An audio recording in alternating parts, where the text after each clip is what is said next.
Welcome, everybody, to Prop It Up. It is Friday, and Friday starts the weekend, and we are here to help make your weekend a profitable one through the prop betting market. Joining me, as always, my fellow prop masters, Matt Josephs from sportsmemo.com, Andrew McInnis from WagerTalk.com. Let's start off with some fun facts. These are fun, maybe four of my favorites in a few weeks. I really like these.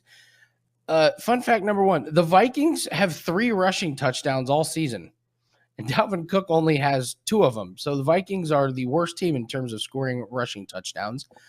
Fun fact number 2, it has now been over 2 calendar years since Christian McCaffrey has had a rush over 18 yards. Fun fact number 3, 4 catches for 28 yards.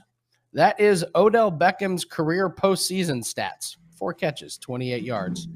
And finally, the 49ers have 1 home win since January of 2019. That's not against the spread. That is just straight up winning. They are not winning at home. It has not been good.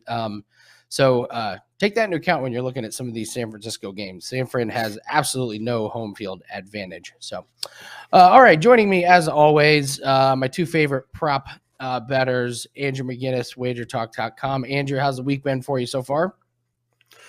You know, I'm grateful for props. I think I said the same thing last week, and I was actually running decent last week. But sides have slowed down for me across several different sports. Happy that college basketball is here, 2-0 start to that. But grateful for props. It feels like for me when the sides and totals aren't going well, I can kind of lean on the props, and then kind of vice versa. So. It's nice for the 3 of us to kind of have several different options as far as our betting portfolios to be able to balance ourselves out a little bit. So doing pretty good, Andy. What about yourself?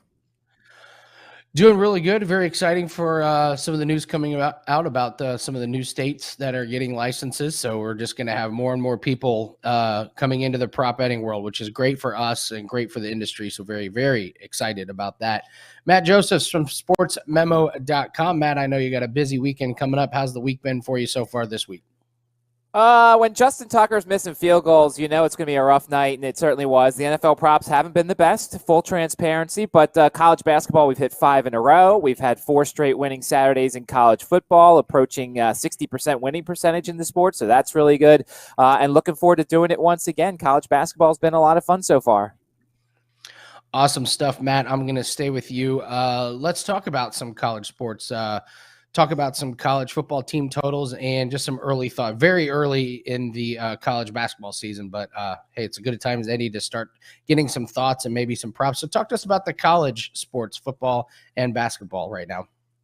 Yeah, college football team totals. I mean, we're now heading towards the part of the season where, like I've talked about before, style points for the teams in the playoffs, and there's certainly a lot more teams who are in the mix. I mean, Cincinnati has certainly missed a couple of opportunities to add to style points with some of their bad opponents that they've played lately, but we're still going to potentially look at them, especially against USF tonight. But you're looking at one of these things where teams that are really bad, they're just going to continue to be really bad. The teams that are terrible in the first half, we've made some money taking the opponents against Louisiana Monroe in the first half. They've traditionally been a very bad defense, but bad teams are going to continue to be bad. They're not going to all of a sudden find motivation as this season ends. There's 2 or 3 games left. A lot of kids are considering transferring from some of these programs so they can get a start for next year. So we're really going to look at taking advantage of these bad teams, whether it's team total overs for the winners or team total unders for the bad teams. I take an example of Temple, who's had some very aggressive team totals the last couple of weeks come out from the odds makers. This offense has scored like 2 or 3 touchdowns the last 4 games.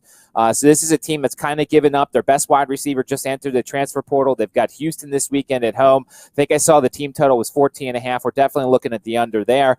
And with regards to college basketball, I'll use the great stat daddy Ralph Michaels stat that college basketball dogs of 15 points or more are 26-9 against the spread so far. Thanks to Ralph Michaels for that one. You can find him on Twitter at CalSportsLV. But I mean, I was doing my leans list last night. It was all underdogs. I've literally only been taking underdogs for the most part so far this season. It's almost like the odds makers have given a little extra the home court advantage because, you know, we didn't have fans last year in the stands. It's almost like they've added 3 or 4 points to everybody, even when they don't deserve it at home. So there's been a lot of mid-majors, and looking at my card today, there's a bunch of underdogs because there's just a lot of value in them right now. So I don't know if it's always been the case in college basketball early on, but this year in particular, the big-time underdogs, there's been a ton of value in those. So certainly you don't want to be betting a lot of favorites right now because it's an underdog world right now in college basketball. Nice. So when we're this early in the season, you know college basketball way more than me. How do the books adjust with college basketball? Are they quick to adjust, or do they say, "Well, no, we're pretty confident in our lines. We're gonna slowly adjust as we see"? Or do you think we're gonna see a pretty big overreaction from the books if these underdogs keep hitting? I don't think you can overreact so much to this because the underdogs are underdogs for a reason. You know, like you take like a game like today where you have Illinois and Arkansas State. Illinois opened about a 20-point favorite in this game, but they're not going to have Kofi Cockburn. They're potentially not going to have 3 of their guards, including 2 of their starting backcourt from last year. And we're seeing some of the numbers start to go down a little bit. And I think we're going to see a little bit of an adjustment. The biggest thing is when it comes to the added games, those are the ones that are towards the bottom. And if you go to the WagerTalk odds page, you'll see them. It's called extra games. There is violent movement in those games. And I mean, like, you may see a team open up as a 15-point favorite. It may go down to 11 or it may go up to 19. So I'll say this. If your book offers you the extra games early the night before, jump on them now because you're going to lose some value the next morning because once every other book starts them, then you're going to see the line movement and then you're going to see all these books moving. So if your book is one of those few that offers the extra games the night before, jump on them now if you see value because they're not going to be there the next morning. Great stuff from Matt Josephs from sportsmemo.com talking college football team totals and some early thoughts of the underdogs hitting big in college basketball. Let's go to Andrew McInnis from WagerTalk.com. Andrew, you talk about how props have been great, and this is this is such a complicated subject. We could do an hour on this. How much is too much juice for? But we're going to narrow it down. Let's just talk NHL player props. How much is too much juice in the NHL? Because if you haven't bet NHL player props, it is all over the board for one game. You're going to have guys at minus 280 all the way to plus 180. So how do you handle juice when you're looking at some of these player props in the NHL? It definitely is a complicated subject, Andy, and I think that I'll preface with this. It's completely preference based. You know, this is my opinion. I think that all 3 of us could potentially have a different opinion in regards to this, and I think that both you and Matt, I think at different points in the show so far this year, have discussed juice and what we're willing to lay and go for. I'll start with this. There's so many different types of props that I'm looking for. There's the goal scoring props. There's the assist props. There's the shots on goal props. The power play, that's a segment that I really enjoyed doing this year on the show. And I guess I'll say this. I kind of have a different range for every type of prop. For example, looking at goal scoring props, you have no idea, guys, how many times I've heard people tell me, there's no way you're actually going to just go with a minus 110 anytime goal scorer. Are you? Are you actually going to lay juice and bet a favorite to score a goal? Yes. Well, Ovechkin has scored more than a goal a game so far to start off this season. Leo has scored 2 goals in one game 3 times this season so far. So the answer is yes. It doesn't matter to me. It's all about performance-based. Obviously, I'm a value-based person as well. I think we all are, whether it's a touchdown scorer or an NHL goal scorer. But when it comes down to it, it's all about performance-based. There's a reason why some of these guys are minus 110 to score a goal. So you guys can all keep having fun looking for these plus 400s, the fourth line players. But if they don't score, that quote for quote value you got doesn't mean anything. And I'll tell you one thing, guys. I think that when you look at a sport where it's kind of, a hot streak type of sport as far as goal production or assist, I know that NBA can be like this and many sports can be like this. But I'll tell you, as far as goal production down the lineup from the depth, that is all hockey. I mean, as far as, a player down the depth chart heating up, if a player scores his first goal in the NHL of the season, you can pretty much guarantee the next game, I'm probably going to bet on him to score again, or I'm going to bet on him to get a point or something of that nature. These guys are very streaky. It seems like they have, I don't want to say confidence problems, but it takes them kind of some time to get going. And once they get in a rhythm, they're on that rhythm for a long time. So I will say that with those guys that are, plus 250 or plus 300, the time to get in is when you start seeing them produce, their shot attempts start to go up, their shot count goes up, and they get that one goal on the board. don't be afraid to go back in on somebody because that's when they're going to start scoring. As far as the shot props go, I would not go higher than minus 140 on a 2.5, because chances are if somebody like that is going to have a good night, even though sometimes you will see someone land on the 3, it's not worth your bankroll to be loading up on these over 2.5 shot props. And if you go 1-1 and you're laying minus 160 on each prop, you had a losing night, and it's just not something you want to do. As far as these point props go, that's one where I would really tell people to be careful with the juice, because hockey is a game of 4 lines of 3 players on each line. There's a good chance that the team that you guys bet on could win that game 4-0, and your guy in the top line could not even have scored or gotten an assist or touched the puck, and you bet that guy minus 200 to get a point. Instead, you can kind of change your wager around a little bit, bet him to get an assist, bet him to get a power play point, and kind of change things up a little bit. I think that I'm someone that, depending on what the bet is, I'm completely fine with some juice. But in certain circumstances, you have to be willing to adjust, find better value, and be able to kind of move to a different option, just like the player assist versus the player point. But I'll tell you, Andy, before I throw it back to you, there's so many top players in the NHL, and there's a reason why they have the price tag they do to score a goal. And the amount of times I've gotten DMs or comments from people saying, "Are you seriously going to bet Connor McDavid to score at a pick 'em price?" I'm like, yes, because he scores every second game. Anyway, I know you have some NBA props to get into, but those are just my quick thoughts here on some NHL props and the prices. Awesome stuff for NHL. Yeah, great markets to take advantage of. Sometimes these NHL markets are way better and more consistent than NFL. So, I want to talk about live prop betting. This is something fairly new for me this year, and I'm seeing it pop up on more and more sports books. So I just want to go over some thoughts and things that I've noticed because it's becoming more and more prevalent, especially on a couple of these U.S. market books. And so what I'm finding is the live prop markets are really good to do at the end of games when you've got a pretty good idea of how the game is going to end. So one thing we've been doing is looking at some of these primetime NFL games. And last night was a perfect example. When you have a team like the Ravens, who are in an obvious position where they're down and they need a lot of yards in a hurry, if you can get on Lamar Jackson over his current passing yards, you do it. You also don't want to be playing overs on the running backs on the teams that are down. And it sounds obvious and it sounds really simple to think of, but these lines are constantly coming on and off the board, and you only need to catch the books to slip up once or twice. So, you could have grabbed Devontae Freeman under his running total when it was very obvious they're not going to be handing the ball off anymore. You can also do this in the NBA.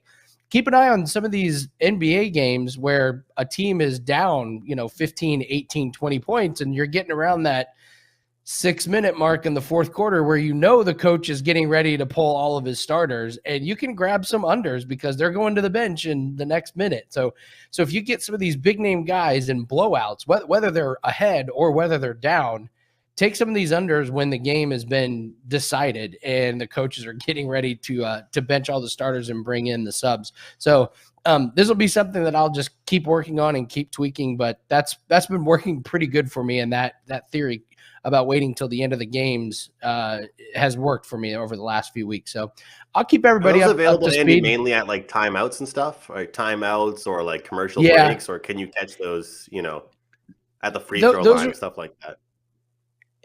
I would say the books don't quite have this dialed in. Like I will have the screen up and it'll have all the players, except not all of them will be available. Only like 1 or 2. That's why I say you have to just kind of catch them. Like when the books is like, oops, they accidentally put that guy up and he's going to the bench for the rest of the game. I'll take his under, So, and then sometimes they won't have any of them up.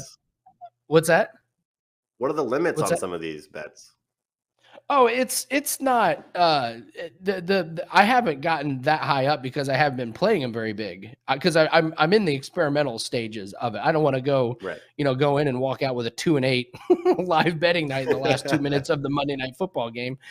So I have not been limited on them, but they've worked, and yeah, their timeouts, commercial breaks, things like that. But I have seen them come up in between plays. Or if you have like a review. So if you have a review late in an NFL game, they'll, as long as there's a break in the action, there's going to be a couple in there. So, and NBA props, Matt, you were talking earlier about underdogs. The unders are hitting a lot, especially with these big names and these big numbers. These guys that have these points, rebounds, and assist totals up over 35, they're hitting way above the 55% threshold. So if you just are blindly taking some of these unders, they're great. The other thing I like is I love coming back and playing these unders when a guy goes over. So, Steph Curry had the huge 50-point game. Well, the next night he didn't even get close to getting his over. It was a really nice cash for me and clients taking the under. So right now in the NBA, you cannot take consistently these overs at these big numbers right now. The guys are just not getting the stats consistently night in, night out. If you are playing overs, I would look at some of the specific categories, like maybe some over assists, maybe some over rebounds, as long as they're single digits. But as far as like that points, rebounds, and assists, got to take unders. So that's what I'm finding in NBA right now. All right, Andrew, come to you real quick. Tell us what you got for this weekend, what everyone can expect from your card moving into this weekend. Yeah, another big weekend coming. CFL, the playoffs are getting closer. Some really good situational spots. You guys know how it is.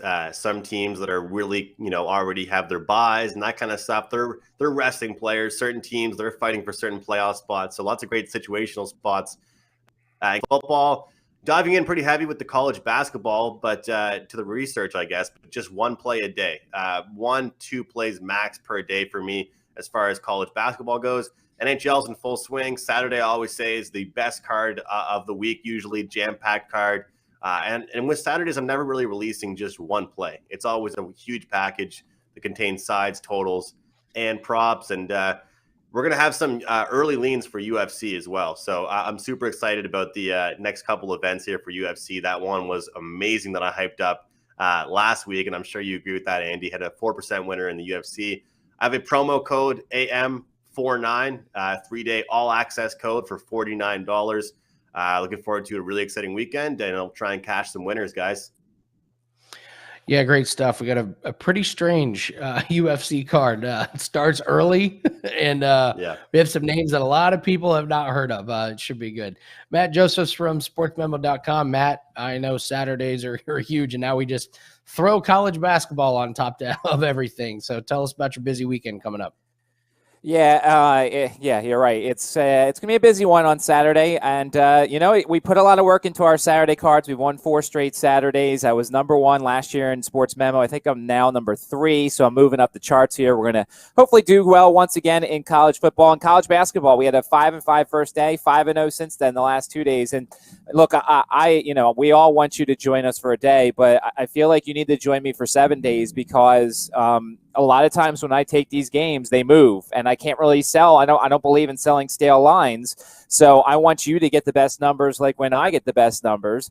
So join me, Matt49, MATT49 for 7 days for $49. 7 days, you get college football, you get the NFL, you get college basketball, you get anything that I put out the moment it comes out, and you get the best numbers. And as I said, a lot of these underdogs are getting overpriced. People are betting them down, so you want to get in and get the numbers when I do. Matt49 gets you 7 days for $49 as we try and kill it in college football and college basketball once again.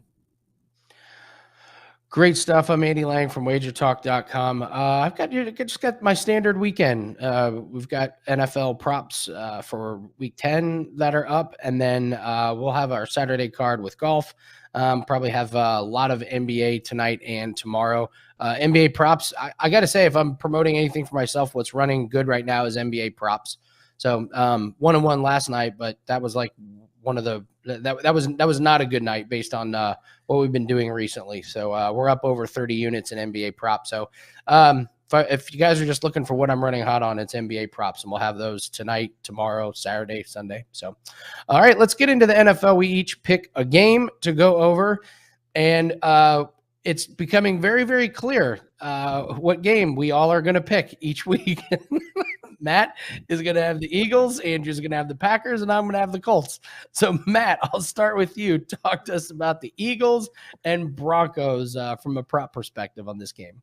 Weird. I also had the Eagles pennant behind me, and I could point to it, but now it's Gonzaga because it's college basketball season. But the Eagles the last couple of weeks have done what they were supposed to do. They've gone to a run-heavy attack. Last week, unfortunately, we lost on the Boston Scott rushing because it was a Jordan Howard day, and Jordan Howard got signed to the active roster. So I expect as long as Miles Sanders is out, that Jordan Howard's going to be the number one back. Now, the last 2 weeks, they've gone against the 27th ranked rushing defense and the 31st ranked rushing defense. Denver is in the top 10. So I fully expect for Nick Sirianni to start to rush a little bit early, find a lack of success, and then go to a pass-heavy attack, especially since Patrick Surtain is out for the Denver Broncos. So considering what Jalen Hurts has done the last couple weeks, we may find some value if the books undercut his numbers because he hasn't thrown a lot. So we may find some value here.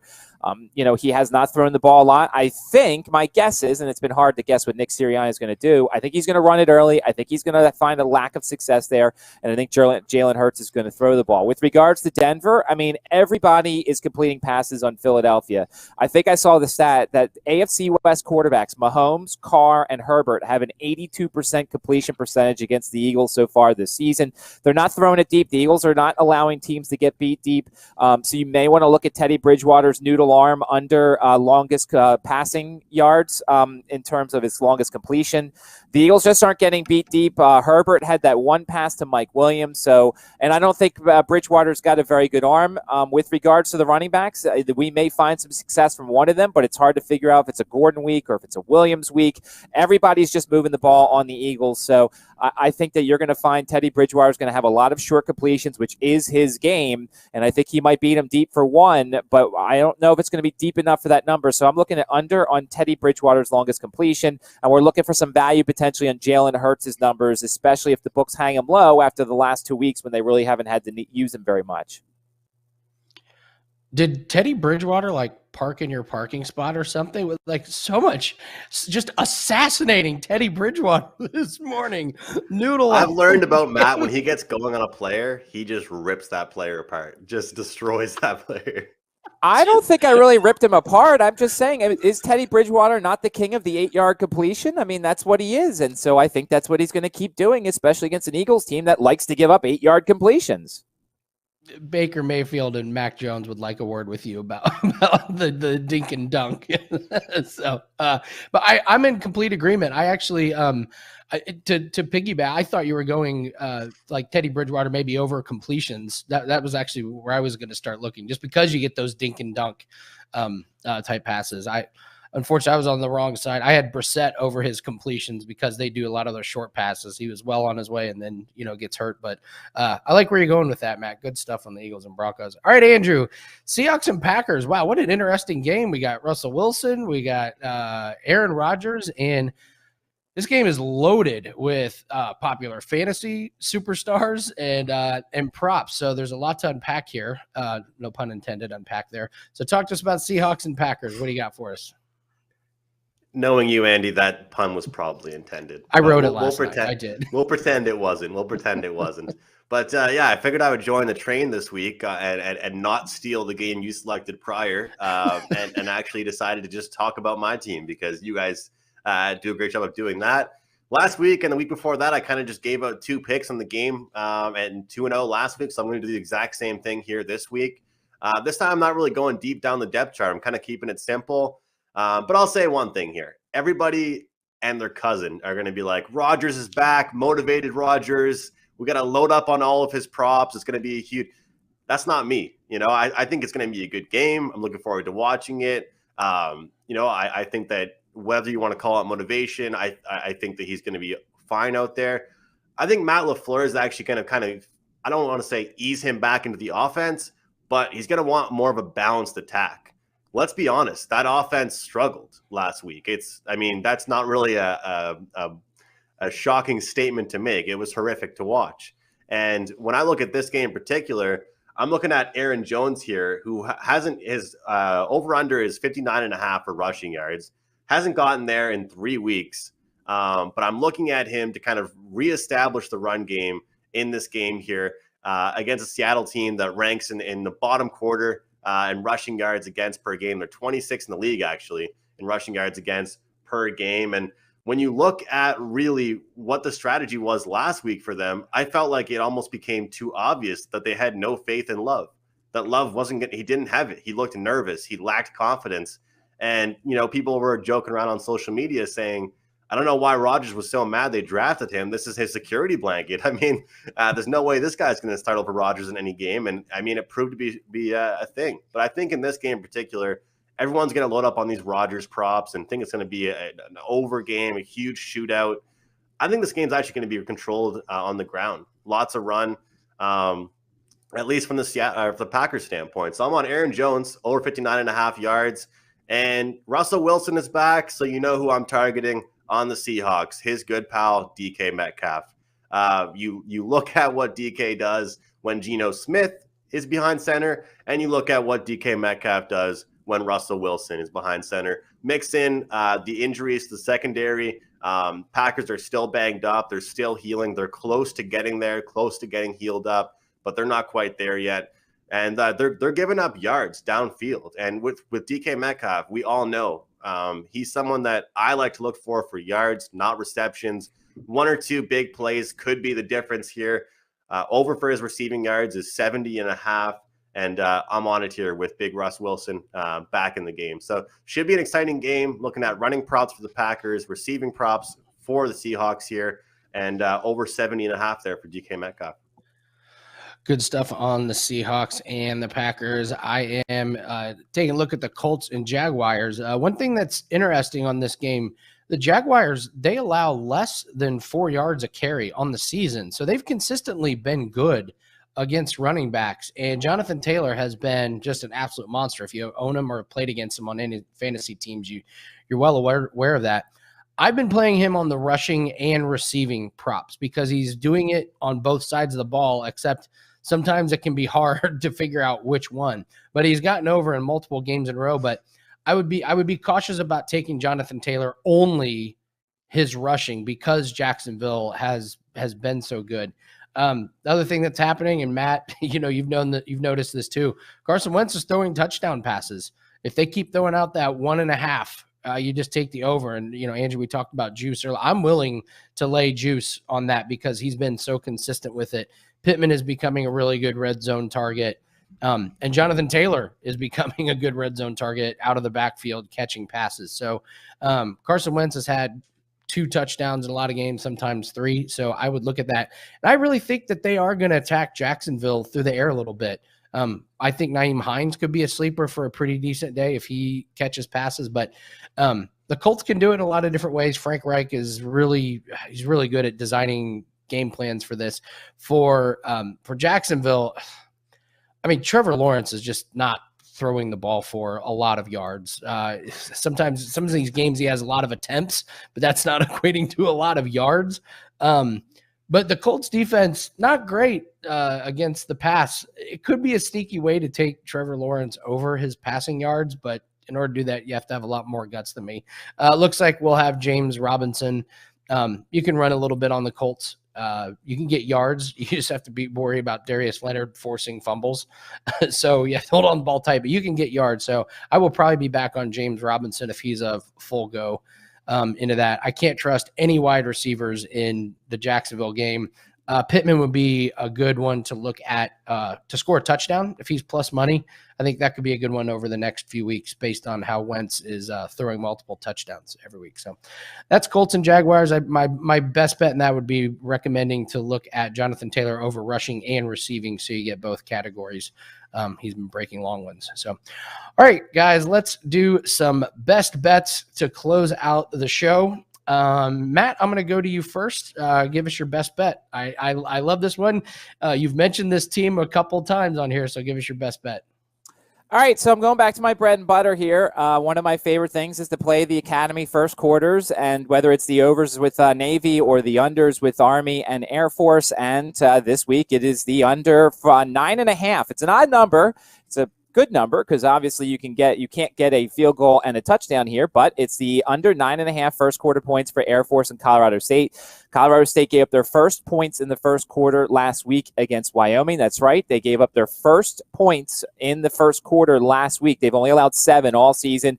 For those who are not familiar, this is how I usually see these kind of quarters going. Air Force, has a good enough defense to hopefully keep them in check. And when they get the ball, they go on 7 or 8 minute drives methodically down the field with the triple option. And if they get the ball first, let's say they score that touchdown, they're down the field. There's about 6, 7, 8 minutes left in the first quarter.